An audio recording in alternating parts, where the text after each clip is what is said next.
What a beautiful morning here in the heart of Appalachia. As you see, I got some of this field baled. Run out of time yesterday, so I'm gonna start baling again about lunchtime whenever the dew lifts good and the hay's good and dry again. I'm down here this morning with my trailer. I'm gonna go ahead and load up some of these bales that I've already got baled and get them out of my way. And I'll get them in the barn while it's fairly cool out before it gets hot and miserable.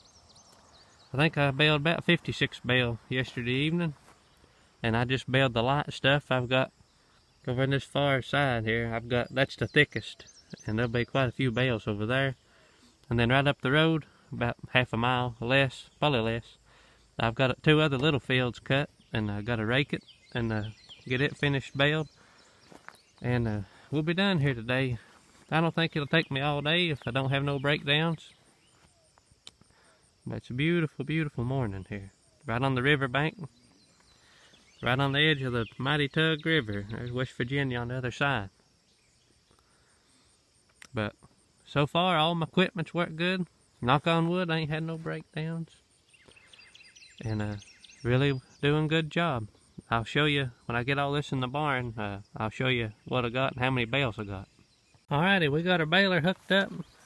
This is about a 1952, I believe, or 53, something like that, New Holland. I believe it's a model 55. And I got everything going good and greased up. And we're gonna bale this edge and head to the other field. I've got all the rest of it baled, and I've already picked up all this out of the middle.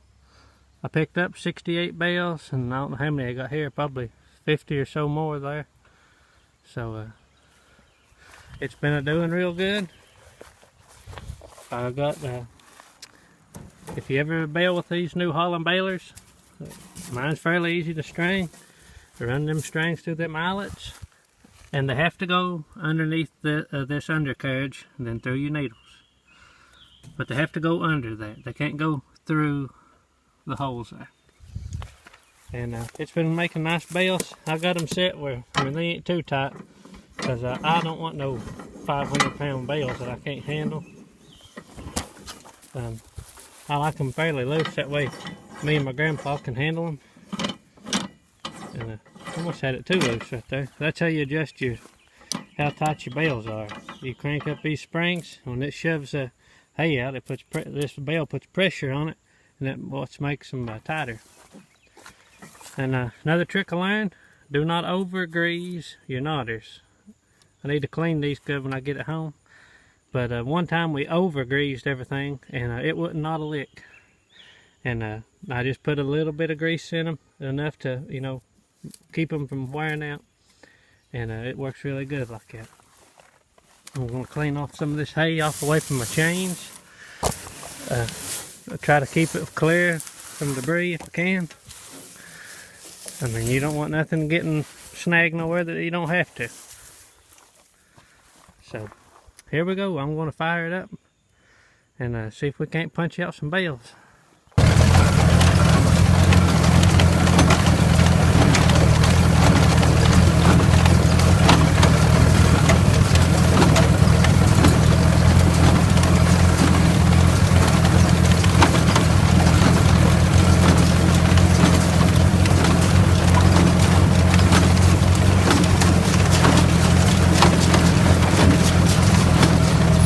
Alright, looky here, y'all. I was taking the rake over to the next field and drove by this bale and seen something on it, and I picked up a little copperhead here in my hay baler, and it looked like I cut his head off. Thank the Lord. But it must have been in there whenever I come through and baled him, because he's still soft. So I'm glad that I killed him before we come through here picking this hay up. You never know what you're going to find out here in the hay field.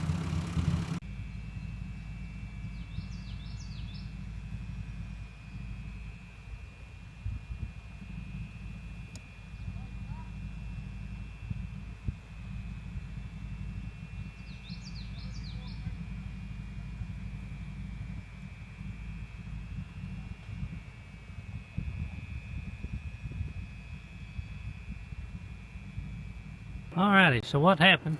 I had my first breakdown. Ain't nothing major. But I don't think you can see in there, where this chain goes down, that runs a gear that turns my pickup and my auger, and the chain has jumped off, so I guess it's got a little slack in it maybe. So I've got to loosen that pulley that you can see right here. This is my tensioner pulley.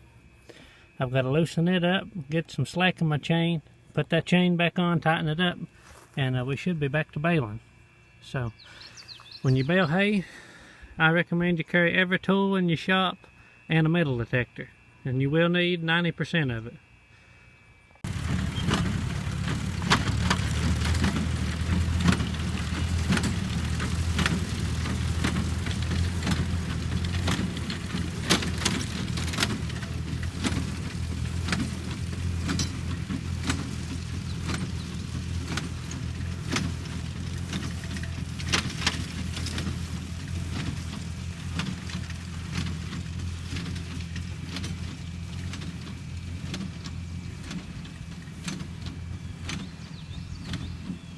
Alrighty, as you can see, I got my hay in the barn, and I ended up getting 197 bales, and I probably would have had 200, but I broke a few, but that's plenty for me for the winter.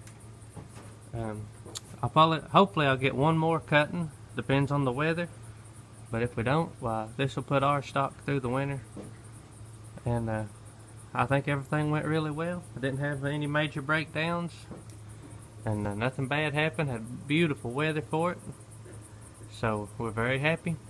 So I appreciate y'all watching. Please like and subscribe. Y'all have a very blessed day.